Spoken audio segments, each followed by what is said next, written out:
The day Lynn Stauffer's life changed. You have MS, and there's nothing we can do about it. I want you to go home and live your life. That's all fine, well, and good, except I didn't know how long my life would be. It's been 30 years since doctors told her she has multiple sclerosis. And she's looking back on a lot of years with a lot of ups and downs. I know you're going to ask me how it affects my life now, because yes, every step I take, you always wonder if that's going to be the last step. She says she falls often and she gets tired quickly, but it never stops her from living her best life. You have to keep reinventing yourself. As things happen to you, you have to reinvent. Her best advice to you: stay positive, be active, and find support. This interview, this is not my comfort zone, you know. Yeah. But I believe in MS. I believe in finding a cure. An effort supported by Fox 4 each year at Walk MS, a movement. The walk is important to so many, but none more than Fox 4 General Manager Daryl Green. His brother lives with MS. I just remember all the tests that he went through trying to find out what was wrong. Serving on South Florida's Board of Trustees, he helps to raise money for research and raise awareness for the disease. I would hate to see anybody else go through that.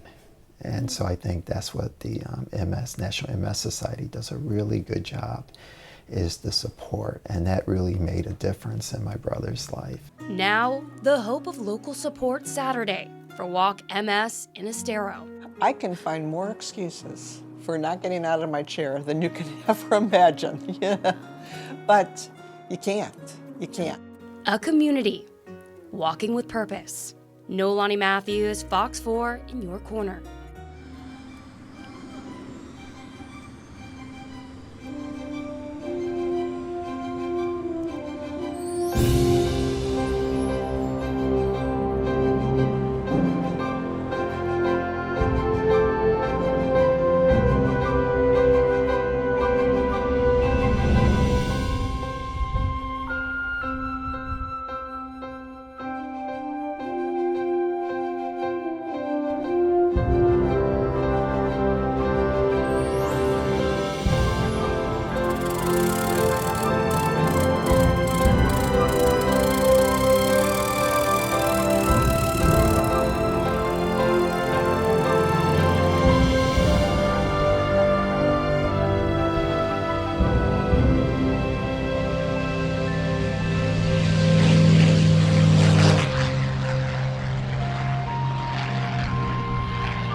Off the ground and in the sky within minutes, when minutes really count. Active shooter type scenario. Fleeing suspect, lost kid, lost elderly person.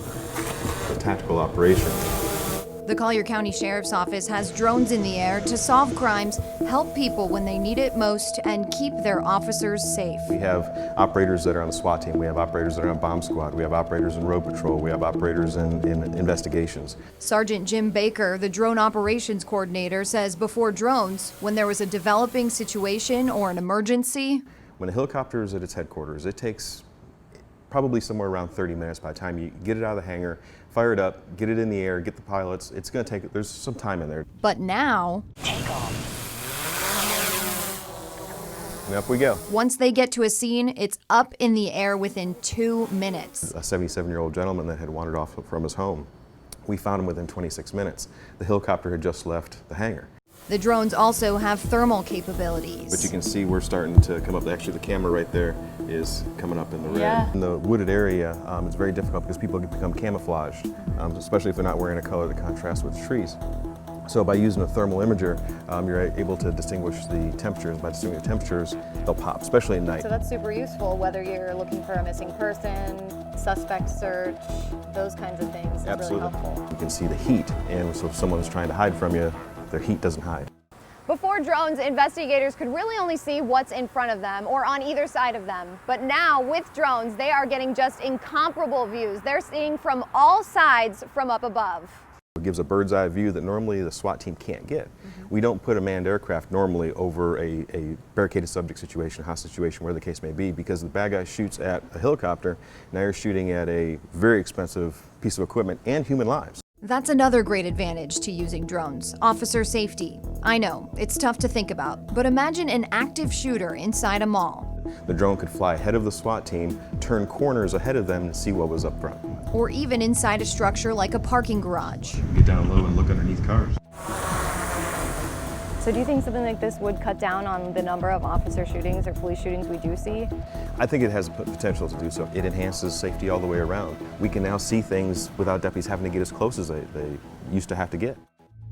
June 24th, 2017, then Cape Coral Mayor Marni Sawicki and her now ex, Kenneth Retzer, a former Cape Coral fire captain, were at the mayor's conference in Miami Beach. They had a couple of drinks at the hotel bar. Shortly after, this happened. Michael Kors shoes from your pimp. Your pimp. Here's more pimp shoes. More pimp. One of the things I started to do was write down the names he would call me, because I'm like, I'd write them down and then he would go rip them up. And the next day I would get I didn't say that. I didn't say it like that. Or, and then I'm like, am I going crazy? I think I'm going crazy because I'm sure he said that. And so I started to record.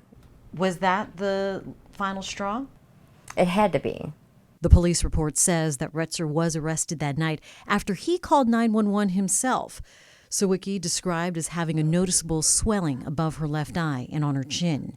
It also states that Sawicki said that Retzer straddled her and placed his hands over her throat. Sawicki said that she began to have difficulty breathing. Retzer then began to strike Sawicki in the face and head with a closed right fist. To say Sawicki and Retzer had a tumultuous relationship is an understatement. They started dating in 2015 and married a year later. She compares their relationship to a merry-go-round, going back to each other every 3 to 4 months and in a consistent violation of trust. Even after they divorced, they reconciled, up until that mayor's conference in Miami Beach. A lot of the things with my ex was, it does look crazy in public when you're just looking at it from the outside. But inside, it was just me trying to manage the turmoil. Here we're going along, and I'm with him, we're talking, and then this incident happens. He's taken off, and I have not spoke to him since. At first, Sawicki didn't acknowledge her private life. Then, in what seemed to be an about-face, she decided to open up about it. There's power in telling your story. They're going to find out anyway. Everything's public record up until November. That's the month she left office and focused on her survival. That meant fully coming out of an unhealthy relationship and seeing it to the end, a hearing date. Difficult on my kids, difficult on me, difficult on friendships. Teaching her one of the hardest lessons she's had to learn. Not everyone that's in your boat is rowing with you. Some are drilling holes. 2+ years since that defining moment in Miami Beach, Sawicki has purged some personal relationships, but can now say she's in a better place. I do a lot of I am affirmation stuff, but I am strong, and I am going to get through it. After walking the walk, Sawicki is now armed with her 501c3 for her nonprofit Indigo Sky, helping victims of domestic violence. She says her power is in empowering other women. Valuing yourself enough to know when to say that I'm not okay with that, and I'm not going to put up with it, and I wish you well, but I'm walking away. Statistics show the average number of times a woman goes back to her abuser is 7. Oh, there's a reason for that. It's because they don't have that support, and I really think we'll be the missing piece. Why should it be you?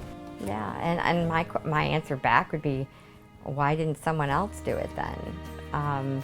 I'm not one to sit back and say, God, this is just an awful experience, and hopefully someone else is going to fix that for it, I'm not that person. Sawicki also looks at her personal life playing out in public as a blessing in disguise. And I say that because there is nothing now in my past. There's nothing that I'm ashamed of. There's nothing that isn't already out there that I can't go, yeah, that happened. As far as no longer being in the public eye, Sawicki says she is more than okay with that. And they can believe all they want. I don't really care anymore. I just don't. I'm going to be good no matter what moving forward. I know I have a lot to do and a lot of things that are still to do. Lots of things that on protecting women.